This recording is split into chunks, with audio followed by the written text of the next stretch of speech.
Hey, great morning, great morning, great morning. I'm Shelley Jordan. I am a licensed professional counselor. Welcome to A Matter of a Heart. I wanted to jump on quickly just to provide you with um, September is Suicide Awareness Month, and I wanted to bring a conversation about suicide awareness. A lot of times, just thinking about some of the symptoms that a person experience when they are actually feeling suicidal, just helping you identify some of the signs and symptoms is what I'm trying to share with you. So when you find a person who is hopeless and helpless, who even sometimes acknowledge that they have these thoughts, who feels like they are a burden on others, who feel like they have no motivation, they have no concentration. Life is just not worth it to them. Or maybe there's a life circumstance that has created them to not want to be in the space. Maybe the pain is continuous and they want out of this cycle that they're in, regardless of what it is. Grief and loss is one as it comes to mind to me. Grief and loss is one that creates an ongoing issue for people or concern for people who really want to be out of their um, out of the pain that they're in. And in those cases, you have to look at it twofold. A person don't literally want to always end their life. They simply just want out of the pain, looking for ways to make the pain stop. And so the other side of the coin is a person really wants to end their life. So knowing the difference between the two is significant.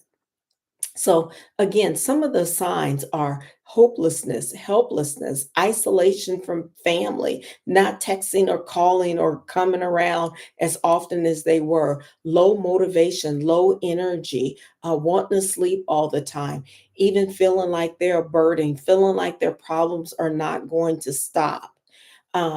When those things are a factor for people, one of the things that I am or that is beneficial is that having a safety plan in place.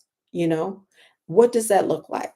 A safety plan is a great tool in the event that a person really is experiencing suicidal ideation.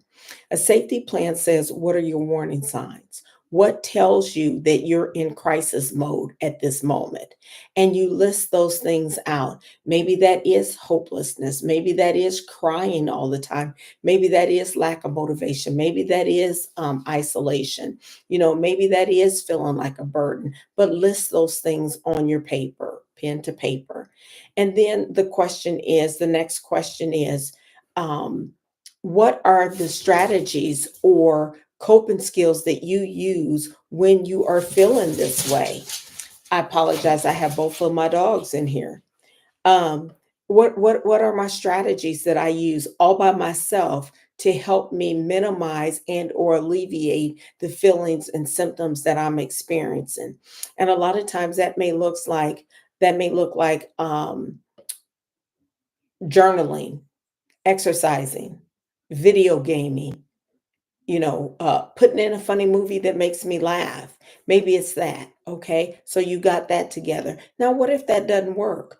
Who are the people in your life that you will call to say, I'm in trouble? Who are those individuals that you trust to say, hey, can you come sit with me?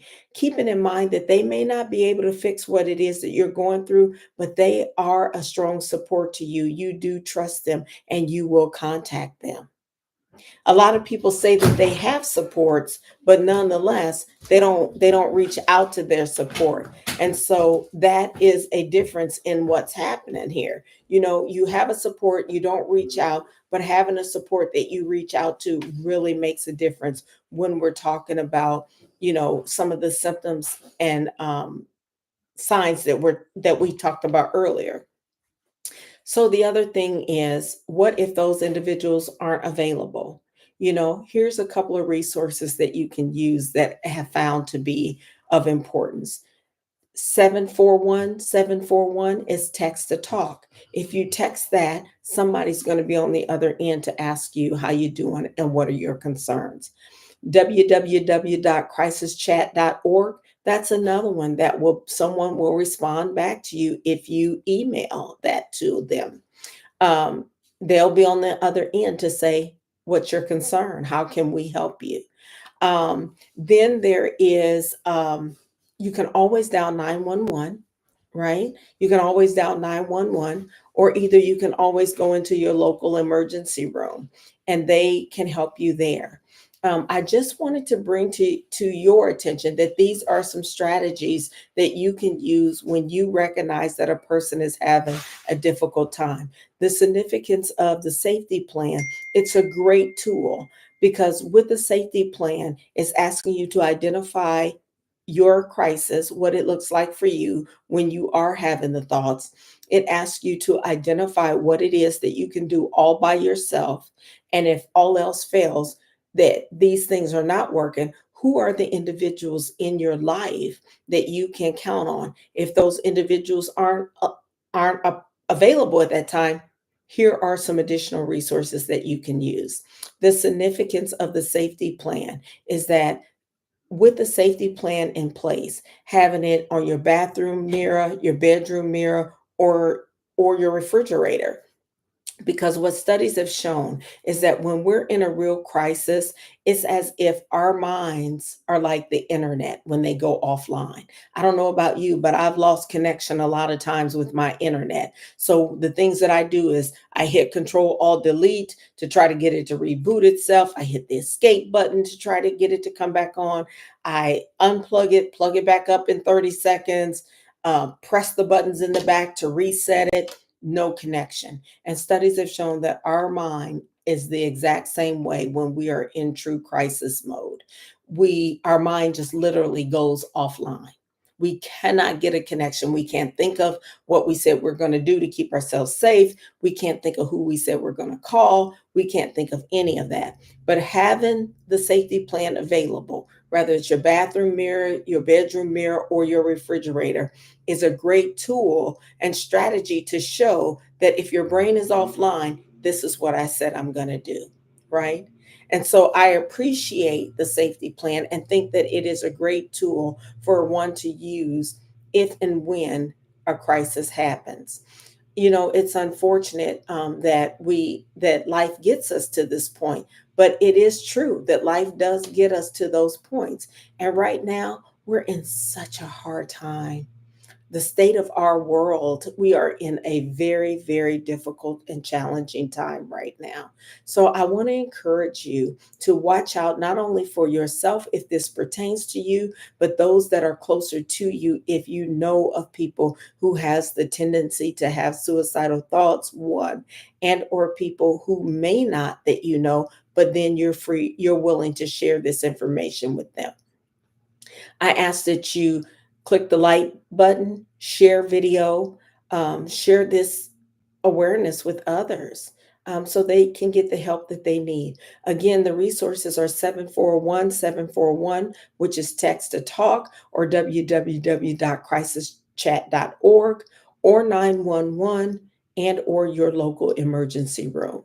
I thank you so much for allowing me your time for this important matter. I also ask that you share the video because we want to help people alleviate the hurt and just the thoughts that they're having and help them be at a safe place. I hope that that makes sense to you. Thank you so much for letting me share. Again, my name is Shelly Jordan. I am a licensed professional counselor and I am your girl. Take care now. Side note, A Matter of the Heart Counseling. Should you want to check out my website, www.amatteroftheheart.life. Take care.